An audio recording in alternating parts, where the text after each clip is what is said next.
The onslaught of the Sith Empire was an event unlike any other in the history of the Republic. The Sith materialized from nowhere and launched an offensive of colossal proportions.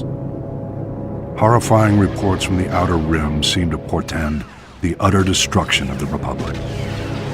The rapid onset of galaxy-wide terror and panic was part of the Sith Emperor's meticulous calculations. His plan was flawless.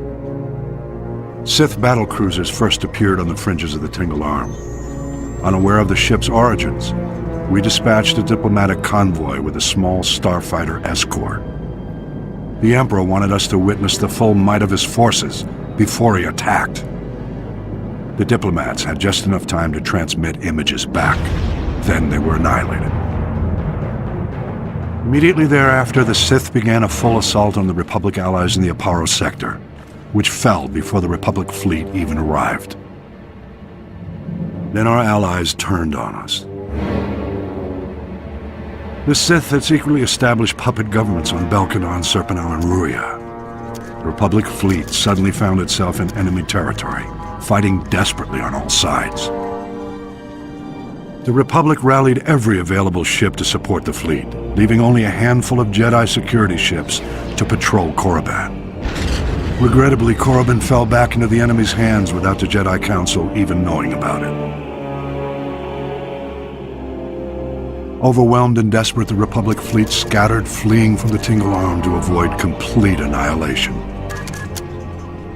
Elsewhere in the Outer Rim, the Sith staged more targeted strikes, destroying our shipyards in the Sluy sector, blockading the Rimma trade route, and seizing control of the rich resources of the Minos cluster. Confused and in complete disarray, Republic forces were unable to respond. Republic leaders and members of the Jedi Council arranged an emergency meeting in the Senate to prioritize the galaxy's defense. But the session quickly became mired in politics. Irate senators stormed out in protest over decisions which left their representative sectors exposed to attack. Many of the Republic's diplomatic allies refused military support for the greater cause. It was every system for itself.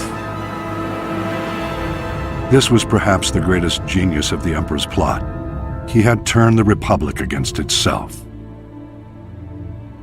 While the Republic played politics, the Emperor used the time to reconfigure his forces for the long push into the galactic core.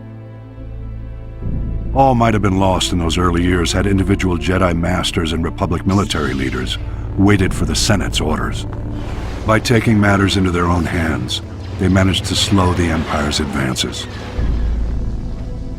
The attack of the Sith Empire was the most well-orchestrated and carefully coordinated military maneuver in the galaxy's history.